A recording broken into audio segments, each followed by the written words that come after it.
अस्सलाम वालेकुम। कल मिलकर तो फिट होंगे, बेहतरीन होंगे, अपनी लाइफ अच्छे से एंजॉय करोगे। हम तीनों की तरह आज की वीडियो और उसका टाइटल। वीडियो का टाइटल है जी सीजेपी वर्सेस बीजेपी। क्या ये बीजेपी का लास्ट टर्म हो सकता है? और अजीत भारती की जो हमारा मुसाफिर के साथ जो पॉडकास्ट चल रही है उसका लास्ट पार्ट है। और अभी वीडियो देखते हैं जी, रिव्यू बाद में देंगे। मेरा नाम है राणा मुंदरी, मेरे साथ हैं मोहम्मद समीर खोखर, मलिक सफियानी 500 का स्टार्ट। राइट। आपको लगता है पंजाब और यूपी में बीजेपी जीत पाएगी? पंजाब हाँ है, संभावना है दोनों ही जगह पे। दोनों यूपी में जगह। तो खैर है ही, पर यूपी आपने में यूपी में भी एक वो जो इंटरेस्टिंग चीज पहले कही थी। हाँ क्या है ना कि यूपी में मुझे लग रहा है कि भाजपा वालों ने सपा के कुछ प्रवक्ताओं को पैसा वैसा दे दिया है मुझे ऐसा लगता है। वो कभी भगवान राम को गरिया दे रहा है राजकुमार भाटी, कभी जो है बोल रहा है जाट गुर्जरों की महिलाएं 5-5 4-4 पति रखते हैं। क्या पर्पस उससे सॉल्व हो रहा है भाई? तुम प्रवक्ता हो और गैदरिंग में बोल रहा है, ऐसा नहीं किसी पॉडकास्ट में बोल दिया और चुपके से कि उसका अनकट जो है वर्जन निकल के आ गया। नहीं, तुम भाई जाटों की महापंचायत में बैठ के ये सब बोल रहे हो, ब्राह्मणों का कंपैरिजन वेश्या से कर रहे हो तुम। तो और ऐसे चुनाव में, ऐसे राज्य में जहां 40% हो सकता है सवर्ण हो, फिर तो वो समस्या कारक है। तो अभी अचानक से पीडीए कैंपेन थोड़ा सा दब गया है। इस कारण मुझे लग रहा है कि भाजपा अपने मतलब प्लान के कारण तो जीतती है, विपक्ष के सड़े हुए प्लान के कारण उसको और अधिक सीटें मिल जाती है। विपक्ष एकदम ही बेकार हो चुका है, इसके कारण भी भाजपा जीतती है। और पंजाब में? पंजाब का मुझे आइडिया नहीं है, मैं केवल इस बात पे बोल रहा हूँ कि भाजपा जहां ऑन ग्राउंड सीरियस होकर लग जाती है और थोड़ा बहुत यदि उनका प्रेजेंस होता है तो दे विन इट हैंडसमली। और पंजाब में यह है कि पंजाब ने हर पार्टी को आजमा के देख लिया और अब केवल एक ही विकल्प भाजपा बचा है जिसको आजमाया नहीं है। आम आदमी पार्टी को भी आजमा लिया, तो इस कारण से वो नेचुरली मुझे लग रहा है कि they are going to swing towards it. Okay. And centre में आपको लगता है कांग्रेस का रिवाइवल हम देख सकते हैं? अभी नहीं होगा, कई सीरियस लोग नहीं है ना। राहुल गांधी को आप हटा दो, हैव सम गुड पीपल जो जनता के विषय को अच्छे से उठाते हो, तभी कुछ हो पाएगा। अदरवाइज राहुल गांधी एक मतलब क्या बोले, वो ट्रिवियल टाइप का आदमी, हर चीज को वो मजाक बना देता है। अभी बोल रहा है कि इमरजेंसी ला देगा मोदी, काहे लाएगा? वो क्या जरूरत है उसको इमरजेंसी लाने का यार? कोई पर्पस नहीं है उसका। 27 में चला जाएगा, क्यों चला जाएगा? बोले ये जो आर्थिक व्यवस्था हो रही है फलाना ढिमका, भाई वो तुम 15 साल से बोल रहे हो यार, हो कुछ नहीं रहा है। तो जब आपका हेड ही, जब आपका नेतृत्व ही इतना विलक्षण विवेकहीन पुरुष है, तो फिर आपका भविष्य जो है उज्जवल नहीं है। वो एकाध इधर उधर राज्यों में वो आता रहेगा, राज्य भी रिटेन एक भी नहीं कर पाएगा। हिमाचल हारेंगे, कर्नाटक हारेंगे, तेलंगाना भी हारेंगे, अभी केरल जीता, हो सकता है केरल भी हारेगा आगे। केरल चलिए 5 साल है, वहां पे भाजपा वाले काम तो कर रहे हैं, बट 5 साल में सत्ता में आ जाना थोड़ा सा मुझे लगता है कि टफ है, बट हु नोज। राइट। तो हमारे अपोजिशन का फिर हाल क्या है? हमारे पास में कोई स्ट्रॉन्ग अपोजिशन तो है ही नहीं। अपोजिशन का काम तो मतलब जो आप कर रहे हो, टेक्निकली आप हो, कुछ कॉमेडियंस है, ये लोग करते हैं अपोजिशन का काम। हाँ तो फिर ये डेमोक्रेसी हेल्दी कैसे हुई? नहीं हेल्दी है, ये हेल्दी है कि मैं जेल में नहीं हूँ। देखिए पहले ये स्पेस था ही नहीं ना। अपोजिशन मतलब टेलीवाइज डिबेट जो होगा या जो रिकॉर्डेड डिबेट होगा लोकसभा का, उतने पे ही रहता था ना। या किसने क्या बोला, रेडियो पे सुनते थे हम या इधर उधर, रेडियो पे भी 15 मिनट समाचार आता था। आप ही अपोजिशन, अच्छी बात है कि हमारे जैसे लोग हैं, क्योंकि हम वोकल हैं इश्यूज को लेकर के, और हम एक इंडिविजुअल नहीं है, हमारे पीछे 1 लाख लोग हैं। तो हमारे जैसे लोग यार, हम अपने आप में एक सांसद नहीं है क्या? मैं एक जनरल सी बात बोल रहा हूं, राइट, कि सांसदों का प्रतिनिधित्व जितना होता है उतनी हमारी व्यूअरशिप है, उतनी हमारी रीडरशिप है। तो एक कॉन्स्टिट्यूएंसी तो हमारे जैसे भी लोग हैं, तो हम तो वर्चुअली सांसद हैं। और सांसद का काम क्या होता है?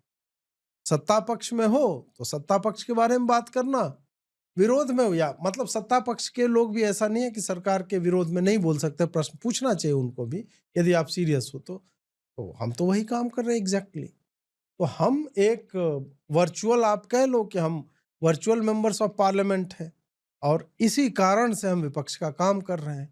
मीडिया पहले लिमिटेड होता था, फिर मीडिया बिकने लगता है और सोशल मीडिया बिकने लगेगा तो फिर नए ऑल्टरनेटिव आएंगे, इस तरह की चीजें जो है वो होगी। तो ये अच्छा है, ये डेमोक्रेसी, ये बहुत हेल्दी साइन है कि if we are not being gelled, और अगर हम अपनी बात कहने में सक्षम है, रख रहे, हालांकि कुछ कुछ स्टेट में जो है वो जेल एफआईआर ये होता रहता है, बट फिर भी मोर और लेस सारे लोग तो जेल में नहीं है।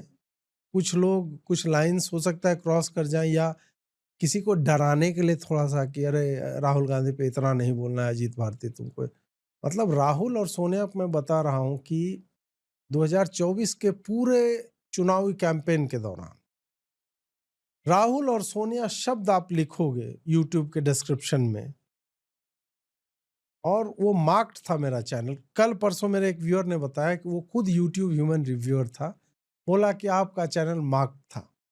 मेरा चैनल जो है वो मार्क्ड था, और एक भी वीडियो मेरा राहुल या सोनिया, ऑब्वियस सी बात है कि 2024 में कैंपेन में एंटी कांग्रेसी स्टैंस था, एंटी इंडी अलायंसी स्टैंस था, तो एक भी वैसा वीडियो जो है मेरा पूरे रात, जब आपके अर्निंग का सबसे अधिक चांस होता है, आपने रात में लाइव किया और 5-6 घंटे शेल्फ लाइफ होती है, वो डिमोनेटाइज रहता था, तो एक पैसा मुझे नहीं मिलना है उसका।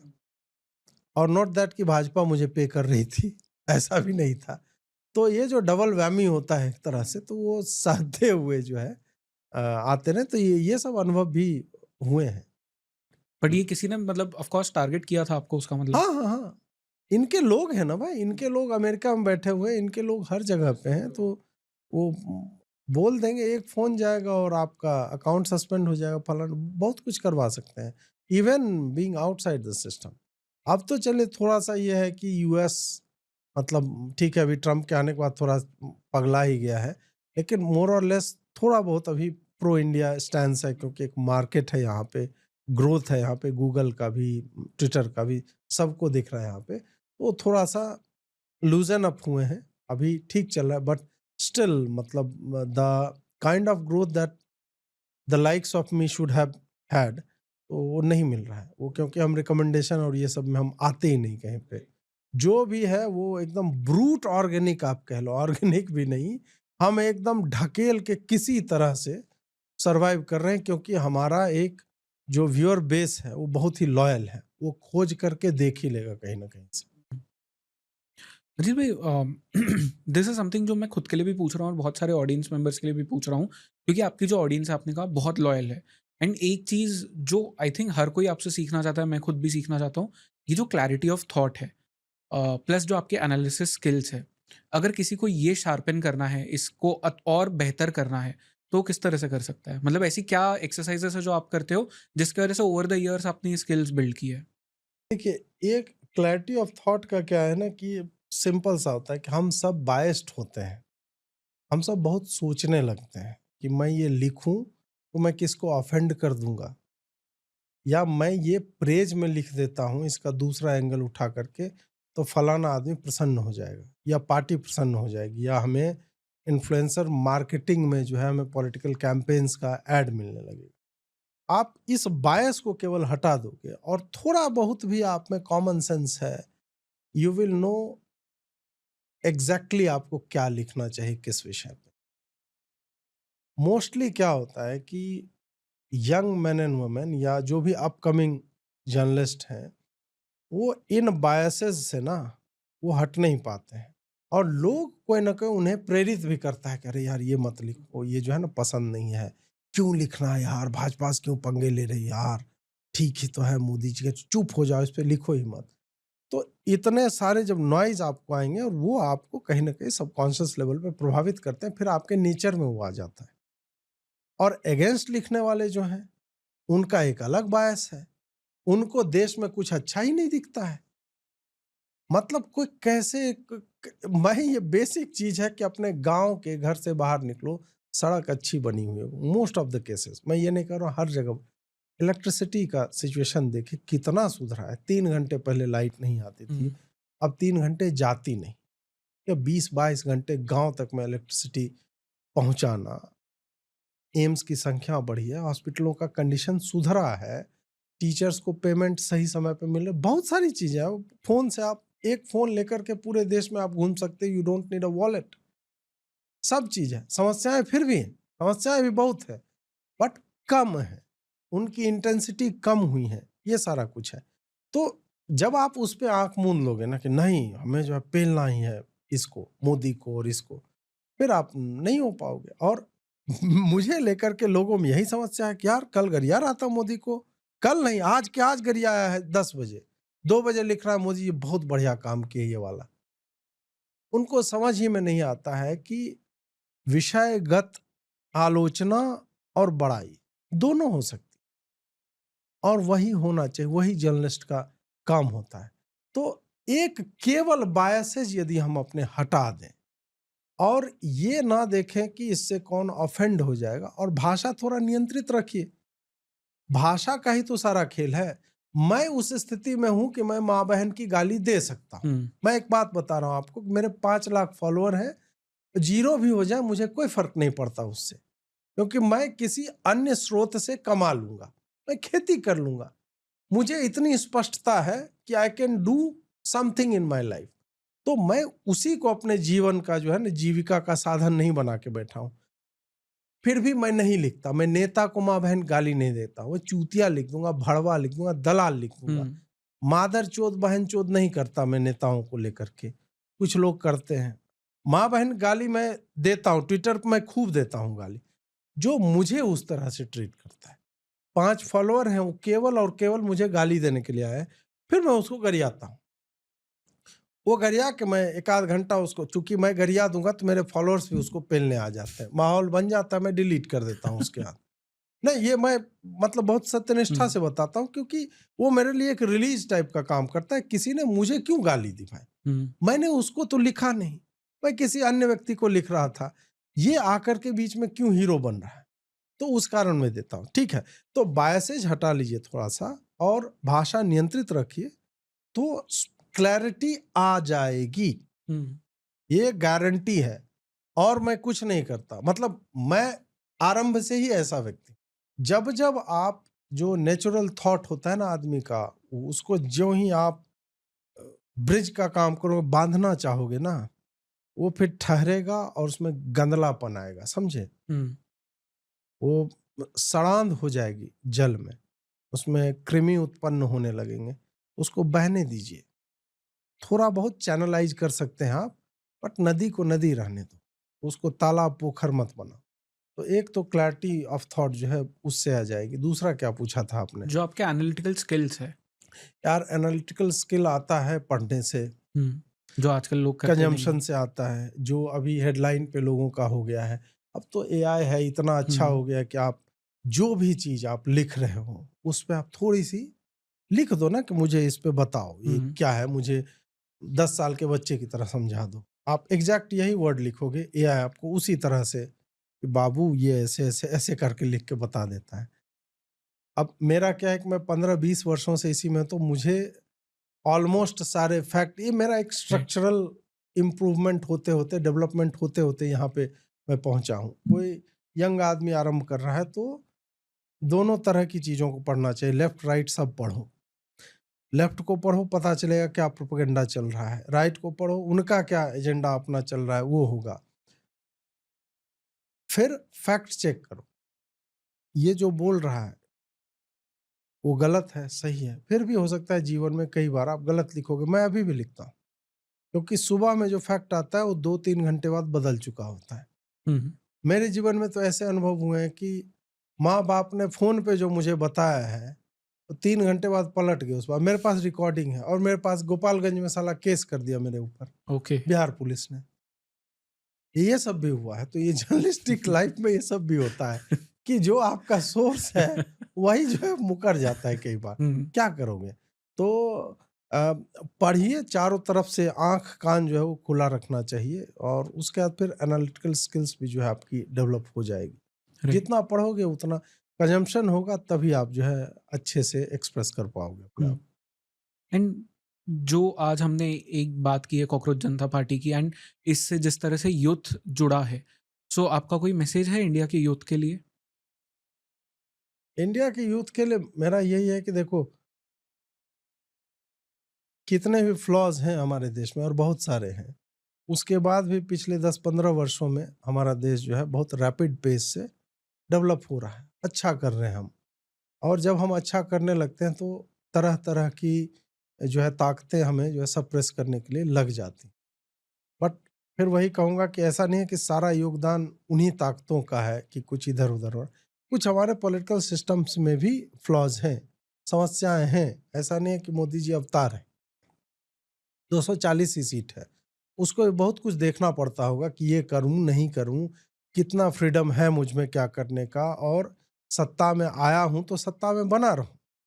ये एक मतलब राजनीतिक वास्तविकता है किसी भी पार्टी या व्यक्ति के जीवन की। तो वो समस्या रहेगी देश में, कभी कम रहेगी, कभी ज्यादा, कभी बहुत ज्यादा हो जाएगी। हमें ये देखना है कि इन्हीं सिस्टम्स के बीच में हम कितना योगदान दे सकते हैं अपने राष्ट्र के निर्माण में। और राष्ट्र का निर्माण ऐसा नहीं कि आपको माथे पे ईंट ढोना है, आप जो काम कर रहे हो वो काम अच्छे से कर लो, दैट्स इट। इतना ही आपसे एक्सपेक्टेड है, वही आपकी पूजा है, वही आपका धर्म होना चाहिए, और वही आपका समाज और राष्ट्र को योगदान होता है। शिक्षक हो, बढ़िया शिक्षक बनो, विद्यार्थी हो, अच्छे विद्यार्थी हो। रियलाइज करो कि एक दिन में कुछ चीजें नहीं बदलेंगी।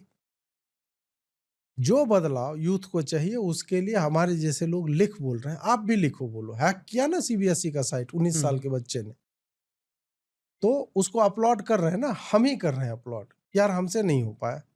और आज भी मैं जो पॉइंट ब्लैंक का एपिसोड में एक शूट करके आया हूं, उसमें मैंने यही बोला है कि ये काम हमारा था, हम बड़ों का काम था कि तुम्हें हम एक सुरक्षित इन्वायरमेंट दे। हमें उठाना चाहिए था तुम्हारा विषय क्या है सीबीएसई में, हम उसमें चूके, लेकिन तुम लोग आ गए, बहुत बढ़िया बात। लेकिन हम सुनिश्चित करेंगे कि आगे तुम्हें अपनी लड़ाई, तुम पढ़ाई पे ध्यान दो, लड़ाई हम तुम्हारी लड़ेंगे, क्योंकि हम जर्नलिस्ट हैं, हमारा वो काम है। तो वही है कि तुम पढ़ो लिखो जहाँ पे हो, और अपने देश के लिए बनाओ। और सरस्वती माता ने यदि प्रतिभा दी है, तुम्हें लग रहा है इस देश में नहीं हो रहा है, तुम विदेश जाओ, पढ़ो, तुम ह्यूमैनिटी के लिए काम करो।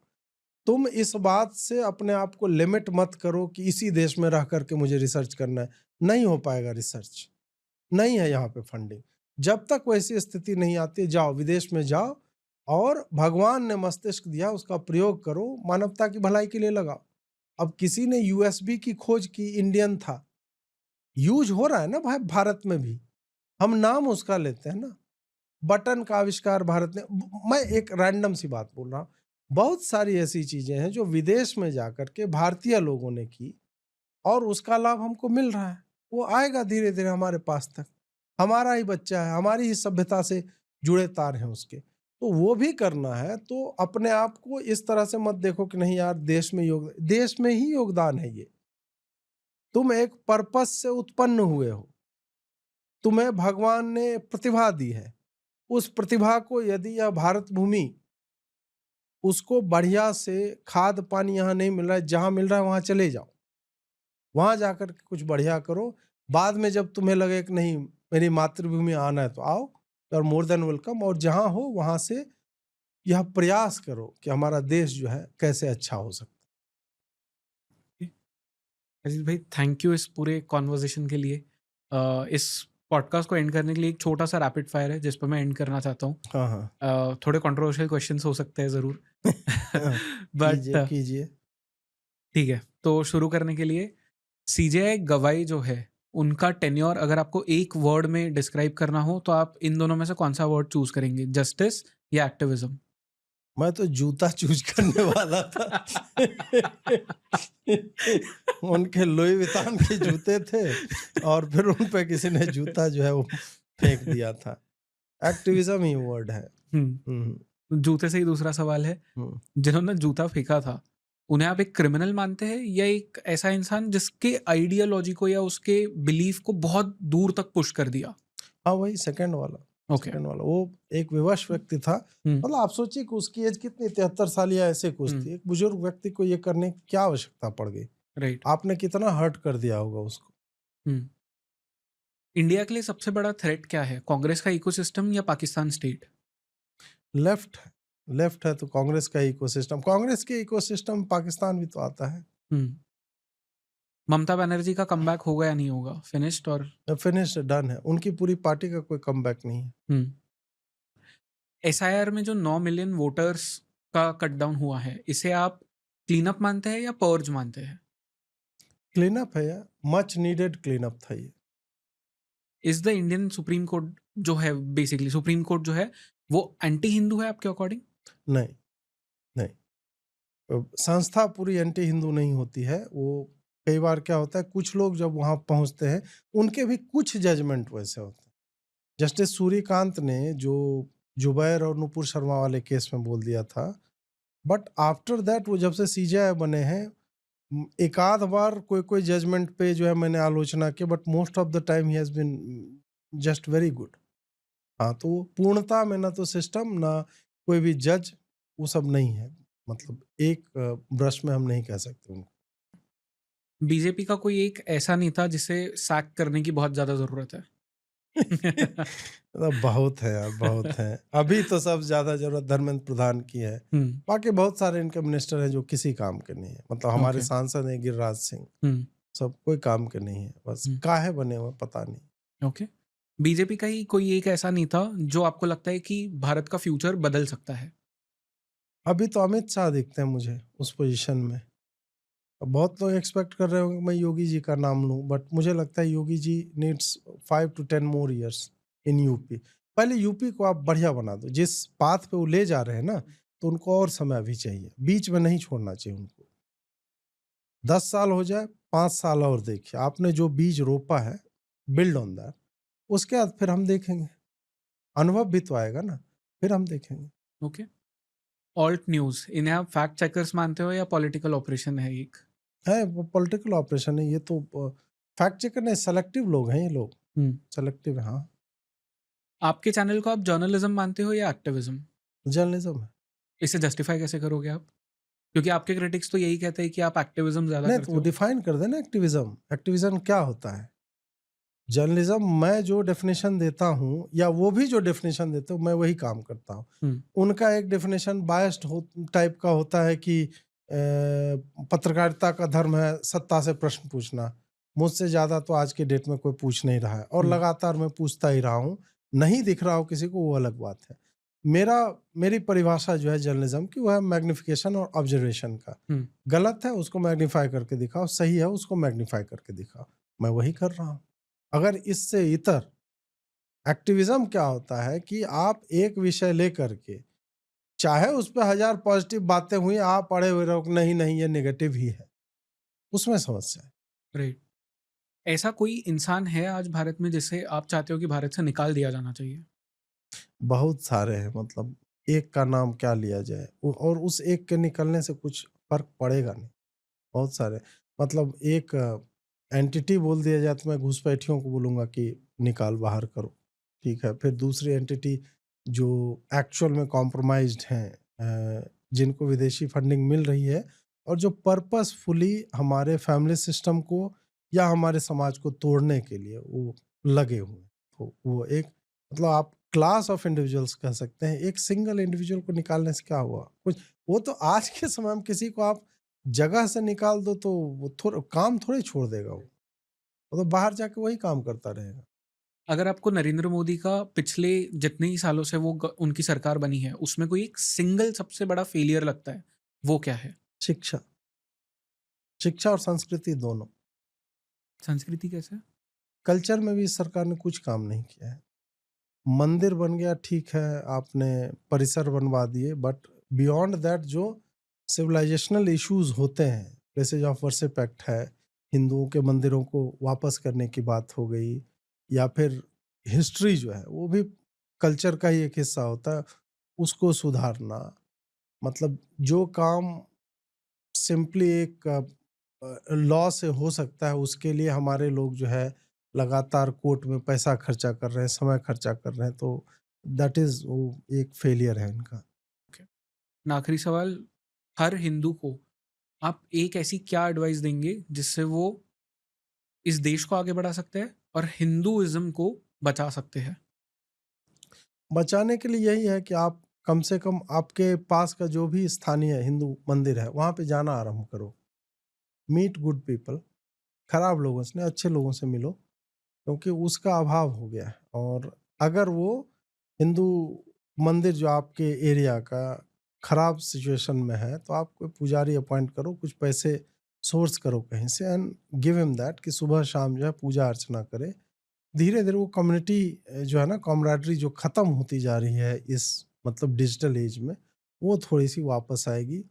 एक काम ये आरंभ कर दोगे ना आप, तो अपने आप आइडिया टू आइडिया आप जंप करते रहोगे and you will reach somewhere good, better जगह पे हो गया। अजीत भाई, थैंक यू सो मच इस कॉन्वर्जेशन के लिए। बहुत मज़ा आया मुझे ये कॉन्वर्जेशन करके, एंड आप बहुत इंटरेस्टिंग इंसान हो, बहुत बढ़िया इंसान हो।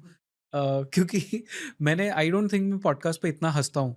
तो थैंक यू सो मच इस पूरे कॉन्वर्जेशन के लिए। मुझे बहुत जेन्युइनली बहुत अच्छा लगा आपसे मिलके, एंड आई होप कि हम फ्यूचर में और पॉडकास्ट कर पाए आपके साथ में, एंड नहीं भी पॉडकास्ट कर पाए तो जस्ट ऑफ द कैमरा बातें कर पाए, ठीक क्योंकि मुझे जेन्युइनली बहुत मज़ा आया। सो नहीं, थैंक यू नहीं। सो मच भाई। पॉडकास्ट इतना सीरियसली करना भी नहीं चाहिए। देखिए, इंटरव्यू आप करोगे ना तो उसमें अपराइट बैठो आदमी। पॉडकास्ट बहुत रिलैक्स्ड फॉर्मेट होता है। भारत में थोड़ा लोग कंफ्यूज कर जाते हैं पॉडकास्ट को लेकर के। मैं चिल्ड आउट होके कि आप इतने देर उस व्यक्ति के साथ बैठो कि आप उसके बारे में एक एक्चुअल में वो उसकी पर्सनैलिटी क्या है, वो मतलब पॉडकास्ट इज नॉट कि एक हम माइक लगा दें पॉडकास्ट का। लोग कंफ्यूज करते हैं इन सब चीज़ों से। रिलैक्स्ड होकर के चिल करते हुए। नहीं तो इंटरव्यू और पॉडकास्ट में अंतर क्या है? इंटरव्यू फॉर्मल होता है, पॉडकास्ट है कि लंबा चलेगा, कुछ भी पूछ देंगे, इस विषय से निकले पता नहीं कैलाश मंदिर पहुंच गए, इस टाइप से भी होता है। तो वो थोड़ा सा चिल आउट रहिए। चाय आ रहा है, गेट खुल गया, कोई बात नहीं, क्या हो जाएगा? 1 मिनट के लिए सोचो, ऑडियो डिस्टरबेंस हो गया, क्या हो जाएगा उससे?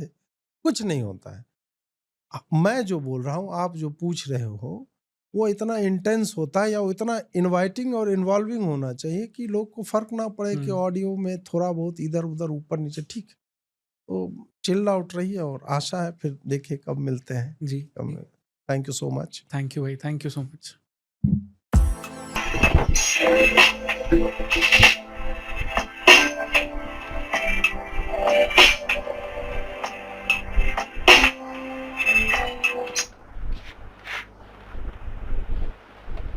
जी समीर बिल्कुल जी, बहुत ही इंटरेस्टेड तो बातें इनकी हैं, इस बात में कोई शक नहीं है।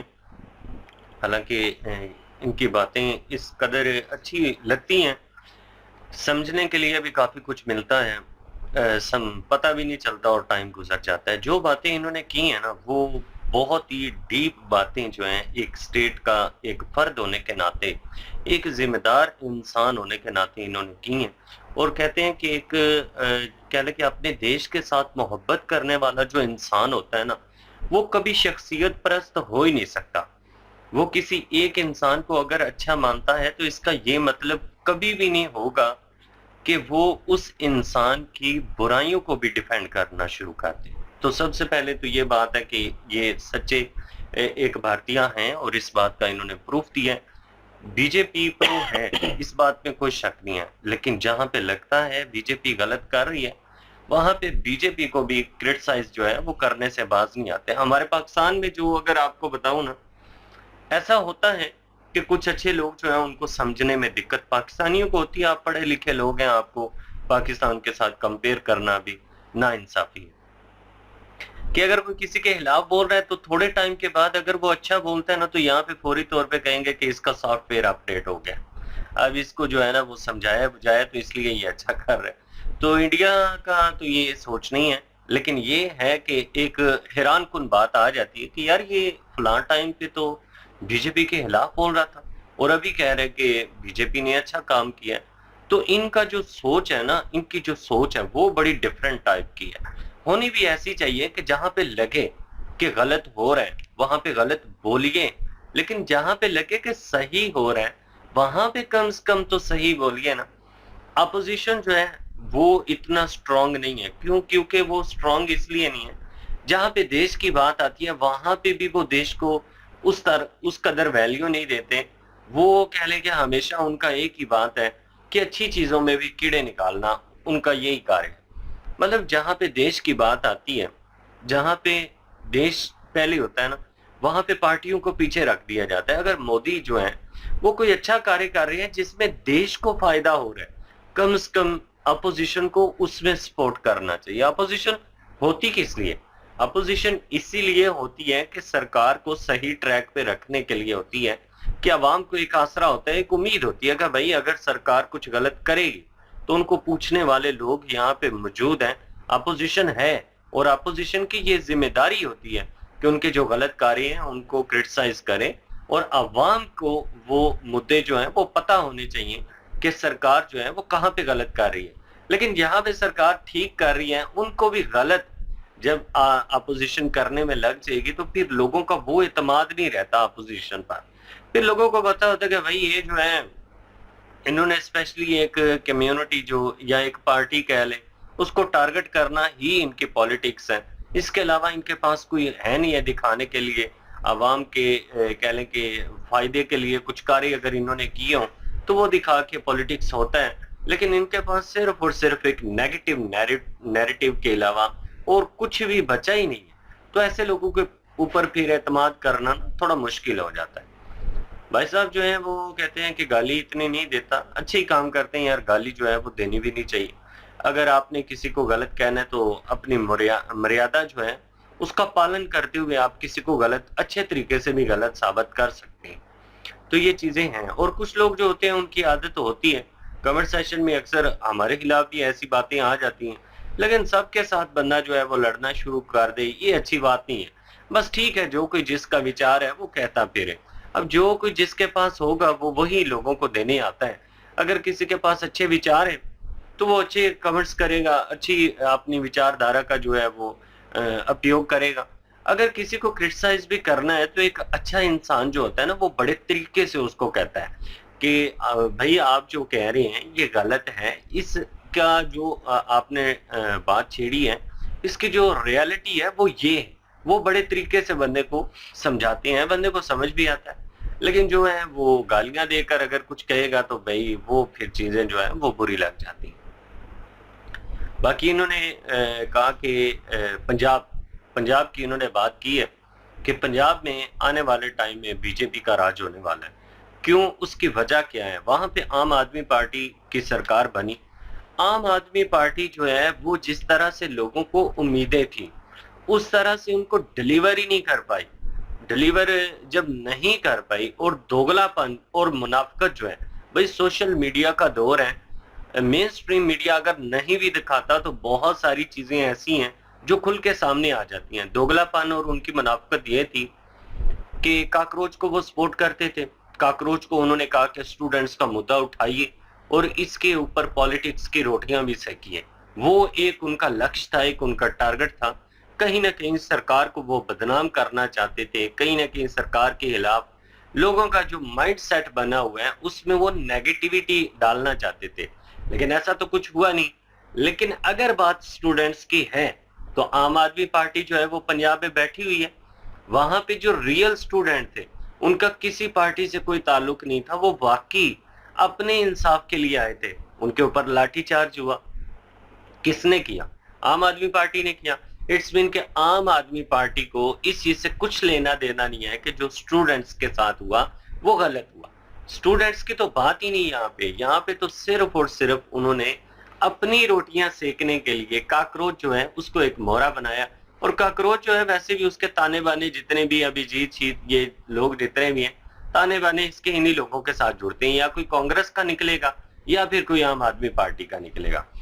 तो ये चीजें कि जब कोई पार्टी किसी की सरकार बनती है किसी स्टेट में तो वो वहां पे लोगों को उस कदर डिलीवर नहीं कर पाती, और दूसरी जो पार्टी है उसके लिए फिर चांस ज्यादा हो जाते हैं। अभी बीजेपी जिस तरह से इंडिया के सारे स्टेट जो है वहां पे डिलीवर कर रही है तो आने वाले टाइम में बीजेपी जो है वो पंजाब में आसानी से जीत सकती है। बाकी दूसरी जगहों पे इन्होंने बात की है, बंगाल की इन्होंने बात की। ममता बनर्जी जो हैं उनका सब लोगों के माइंड में है कि मुमकिन है कि वो कम बैक करें, लेकिन इन्होंने कहा है कि वो क्लीन स्वीप हो चुकी हैं और कोई चांस ही नहीं है कि आने वाले टाइम में उनका या उनकी पार्टी का कोई बंदा जो है वो कम बैक करे। बड़े जबरदस्त एक ग्रिप जो है वो इनकी है पॉलिटिक्स के ऊपर, और ये बढ़िया बात है कि पैसे की हवस और लालच में ये सच जो है ना उसके ऊपर कंप्रोमाइज नहीं करते। पत्रकार होना ही ऐसा चाहिए। पत्रकार की एक जिम्मेदारी यही है कि जो सही है उसको सही बोले और गलत को गलत बोले। पैसे की तुलना जो लोग करना शुरू कर देते हैं, फिर जाहिर सी बात है उनकी जो सच्चाई कभी कभी उनको छुपानी भी पड़ जाती है, कभी कभी उनको मक्खन भी लगाने पड़ जाते हैं, कभी ये ऐसा नहीं है ऐसा है, डिफेंड करने के लिए मैदान में वो उतरते हैं। तो इनकी तरफ से ऐसा कुछ भी नहीं है। तो हमें तो बड़े अच्छे लगे हैं और बातें जो इन्होंने की हैं वो भी बड़ी अच्छी इन्होंने की हैं, और जो इन्होंने मैसेज एक दिया है युवा को वो बड़ा जबरदस्त मैसेज इन्होंने दिया है। इन्होंने कहा कि कोई जरूरी नहीं है कि आप अपने देश की खिदमत जो है अपने देश में रह के कर सकते हैं, विदेश में भी रह के आप कर सकते हैं। मतलब अगर एक जगह पे वो चीज जो आप करना चाह रहे हैं वो नहीं हो रही तो आप जगह चेंज करके देख लीजिए। मुमकिन है कि वहां भी आपको वो वसाइल हासिल हो जाए जिन चीजों की आपको जरूरत है और आप कर पाए। तो ये चीजें तो मायने रखती हैं। बहुत सारे इंडियंस का इन्होंने नाम लिया। इन्होंने कहा कि बहुत सारे ऐसे इंडियंस हैं जो विदेशों में गए हैं और उन्होंने जो चीजें इजाद की, जिन चीजों का निर्माण उन्होंने किया है उसका लाभ भारत को मिल रहा है, और नाम तो पीछे इंडियन लोगों के ही हैं। तो ये चीजें आप कर सकते हैं। मतलब कहीं पे भी हैं आप, अगर आपकी ये नीयत है, आप ये चाहते हैं कि आपने देश को कुछ ना कुछ देना है या देशभक्ति करनी है, तो आप वहां पर भी रह के कर सकते हैं। बिल्कुल जी, अच्छी पॉडकास्ट थी। अभी तक मज़ा आ रहा था। लास्ट पार्ट अभी किया है। अभी लास्ट पार्ट में रैपिड फायर जो था ज़्यादा इंटरेस्टिंग था। बाकी कन्वर्सेशन उन्होंने ऑलमोस्ट जो है वो कर दी थी। हाँ, उसमें उन्होंने जो है अपनी एक राय रखी है कि यार मैं किस तरह का व्यक्ति हूँ, और क्योंकि वो भी पूछना ज़रूरी होता है कि अगर कोई नेगेटिव बात करता है तो आपका जो एक्सपीरियंस है इस जर्नलिस्ट वो किस तरह का है, वो क्या नैरेटिव रखता है उनके अगेंस्ट। एक आम बंदा बात करे तो एक अलग चीज़ है। उन्होंने कहा कि मैं स्टेप बाय स्टेप जो है वो निकल के आया हूँ इन चीज़ों से, इन चीज़ों को फेस किया है, तो वहाँ से मैंने नॉलेज ली है। आजकल तो AI आ गया है, बड़ा शॉर्ट फिल्म में आप जो है आप जिस तरह चाहें एक चाइल्ड की तरह आप जो है बात करें तो वो भी आपको एक बच्चे की तरह समझाने की कोशिश करेगा, दिस एंड दैट, वो उन्होंने बताया। लेकिन आजकल जो है इसका क्या इम्पैक्ट है, एक सीनियर यानी साहबी जो है जर्नलिस्ट जो है वो क्या सोचता है कि अगर बंदा बात करता है जवाब देता है तो आगे से गाली देता है। उन्होंने कहा कि मेरे व्यूअर्स जो है वो जितने भी हैं वो नीचे चढ़ दौड़ते हैं और वो कर लेते हैं, मैं भी अपनी भड़ास निकाल देता हूँ। उसके बाद उन्होंने कहा कि उनको ब्लॉक कर देता हूँ या साइड पे कर देता हूँ, उससे पहले कि यार वो और इस तरह की कन्वर्सेशन करें। मैंने तो अपना वो जो है वो रिलीज़ कर दिया कि जो माइंड में था वो मैंने कह दिया। उन्होंने कहा कि ट्वीट में गालियाँ देता हूँ मैं, इसमें कोई शक नहीं है, लेकिन यह है कि ऑन वीडियो किसी नेता को गाली गलौज करना, माँ बहन की गाली देना, आई थिंक इसमें एक और चीज़ देखने को मिली है, मैंने बड़ी नोटिस की जब से जुड़ा हुआ हूँ ये यूट्यूब के साथ, कि इंडिया में ये जो है चमन चोलू और ये मतलब इस तरह की, मैं आपको दोबारा गाली देना नहीं चाहता, लेकिन ये छोटी बड़ी जो गालियाँ हैं मेरे ख्याल में ये नॉर्मल वे में चलती है। पाकिस्तान में तो था ये सिस्टम, यार लोगों को इतना नहीं लगता, लेकिन ये है कि माँ बहन की गाली जो है वो भी अपनी जगह पे भाई गलत है, लेकिन ये गालियाँ जो है ये भी अपनी जगह पे गलत है, ये भी गाली में आता है। हाँ, किसी को डिस्ग्रेस करना है तो वो एक अलग वे से कि क्रिटिसाइज किया जाए अल्फाज के साथ और बेहतरीन अल्फाज का चुनाव किया जाए, और भाई जिसे हम कहते हैं कि अक्सर औकात के मीठी बेइज्जती करना, तो वो जो है उस वे से किया जाए। लेकिन एक पत्रकार जो है स्ट्रेट वे में, इतना स्ट्रेट वे में कह रहा है कि भाई मैं गाली गलौज करता हूँ, ये जो गालियाँ देता हूँ, लेकिन ये है कि ट्वीट में माँ बहन की भी गालियाँ देता हूँ, और मेरा मतलब है इस तरह का। ये भी अच्छी चीज़ भी है, लेकिन नेगेटिव वे में भी वो दर्शाई जाएगी। अच्छी ये है कि भाई स्ट्रेट फॉरवर्ड बंदा सीधी बात कर दी है जो उसके मन में है, जो करता है, क्योंकि यहाँ पे वो पाक साहब बनेगा, कहेगा नहीं नहीं मैं तो नहीं करता, मैं इस तरह की चीज़ें नहीं करता, मुझे अच्छी नहीं लगती, तो भाई उसके ट्वीट पड़े हुए हैं, फॉलोअर्स उसको जानते हैं कि वो किस नेचर का है। लाइव बैठता है बंदा जब, तो लाइव में बहुत सारी चीज़ें जो है वो रिवील हो जाती हैं आपकी, कि आपका रहन सहन कैसा है, क्या करते हैं आप, जो है अगर बोर हो रहे हैं तो क्या करेंगे। हाँ कोई बात आई है तो स्ट्रेट अवे, क्योंकि लाइव चल रहा है, तो उसमें आप उसी वक्त आपने उस कमेंट्स का जवाब देना है, या किसी मुद्दे के ऊपर चर्चा हो रही है तो किस तरह आप रिएक्ट करते हैं, तो वो नेचुरल वे में उनके व्यूअर्स जो हैं वो जानते हैं। इन्होंने बीच में बात मेंशन की कि भाई हमारे लिए बड़ा मुश्किल है जो है top of the line YouTube के ऊपर आना और लाइव में बैठना, और हम उस वक्त बैठते हैं जिस वक्त मोनेटाइजेशन ऑलमोस्ट जो है वो ऑफ होती है। इट्स मीन्स के बंदे बहुत कम होते हैं आपको सपोर्ट करने वाले, तो हमको जो है यूट्यूब रिकमेंडेशन में भी नहीं जाने देती। तो वो क्यों और किस तरह, मतलब हमें जाना तो चाहिए, हम तो ठीक ठाक उन मुद्दों को लेके बैठे हुए हैं। यूट्यूब भी जानती है, एक नज़रिए के साथ देखा जाए, उन्होंने कहा कि मीडिया को कंट्रोल भी इन्होंने किया हुआ है, वो भी इन्होंने बीच में मेंशन किया कि यहाँ क्या वहाँ पे भी जो है असर और सूख है इनका, क्योंकि हर चीज़ का ऑफिस जो है वो इंडिया में मौजूद है, तो उनके थ्रू जो है वो उनका होल्ड है कि क्या चीज़ वहाँ पे दिखानी चाहिए, किस चीज़ पे कंट्रोल होना चाहिए, वो भी ये कर लेते हैं। लेकिन उन्होंने कहा कि बात जो है वो रखनी हो, लेकिन यूट्यूब जो है रिकमेंडेशन में नहीं भेज रही, जिन्होंने सर्च करके देखना है, जिनको मेरा कंटेंट अच्छा लगता है, लाइक अस के हम जो है वीडियोस क्रिएट कर रहे हैं, रिएक्शन दे रहे हैं, आप लोगों की प्यार मोहब्बत है। लेकिन जो लोग पुराने जुड़े हुए थे, वो जो बहुत पहले से देख रहे थे पहला चैनल, वो कभी कभार उनको चैनल हमारा सर्च करते हुए मिल जाता है, कहते हैं आप मतलब अभी तक यूट्यूब के, मैं आपका पुराना सब्सक्राइबर हूँ यार, वो अरसे बाद देखा। तो जिन लोगों ने ढूंढना है उन्होंने सर्च करके ढूंढ ही लेना है, वो आपका कंटेंट देखेंगे। पुराने सब्सक्राइबर जब ढूंढ के निकालते हैं तो देखते हैं ये तो अभी जिंदा है। ओ जिंदा भी हैं और ये तो पटड़ी से और ही कहीं निकल चुके हैं, तो फिर छोड़ जाते हैं। तो बहरहाल कुछ लोग तो अभी भी वो कहते हैं, अभी भी फेसबुक के ऊपर जुड़े हुए हैं, और अच्छा लगता है कि एक राब्ता हुआ, एक ताल्लुक बना, और इन अ गुड वे। तो अभी भी वो, हाँ ये अलग बात है कि यूट्यूब के ऊपर आकर वीडियोस नहीं देखते, मेरी बातचीत हुई है तो वीडियोस का बहुत कम देखता हूँ, एक दो बार बड़ी स्क्रीन के ऊपर लगा के देखा, लेकिन वो इंटरेस्ट नहीं रहा। तो अच्छा लगा कि व्यूअर जो है रियलिटी बेस्ड बातें कर रहा है, वो ये नहीं कह रहा कि मैं तो आपकी वीडियो धड़ाधड़ देखता हूँ, मैं तो टीवी पे भी लगा के मोबाइल पे लगा के आपको व्यूज दे रहा हूँ। ये बात मैंने नहीं की।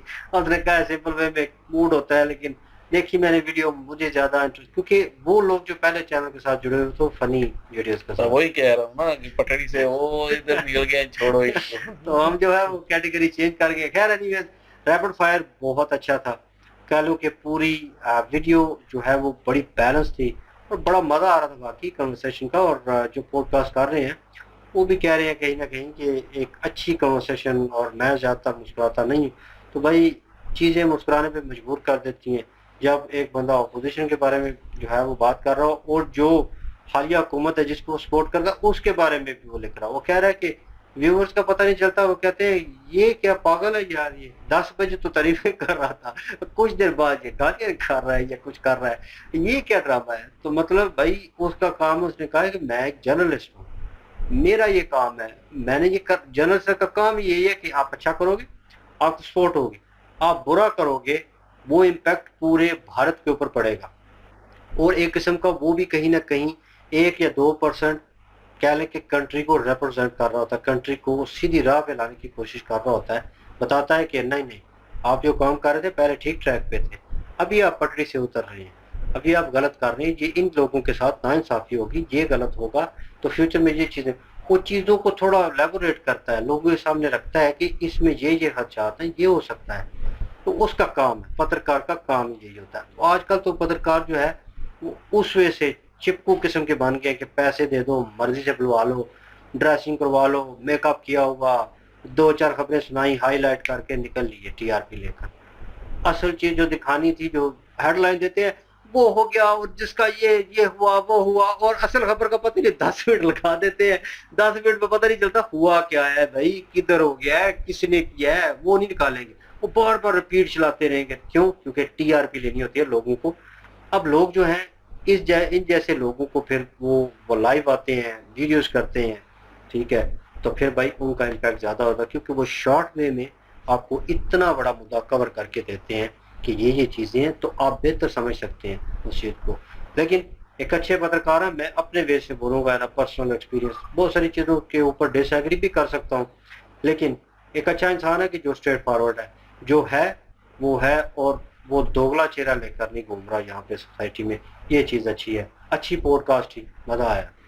बिल्कुल जी, यही बातें थी। और बाकी जो है पिछले अपना पार्ट्स में भी बातें हो चुकी हैं, और युवाओं को जो इन्होंने अपना एक सबक दिया है, मतलब एक नसीहत की है, वो भी बहुत अच्छी थी। और बिल्कुल ठीक कहा है कि जिसका जहाँ पे दिल करता है वो जाए। अगर यहाँ पे कोई प्लेटफॉर्म में नहीं मिल रहा, जहाँ पे मिल रहा है वहाँ पे जाके अपनी जो है कोशिशें जो है वो करे, और अपना आप जो है वो जो उसके अंदर है, जो उसके अंदर एबिलिटी है, वो जो है बाहर निकाले और एक्सप्रेस करे उस चीज़ को।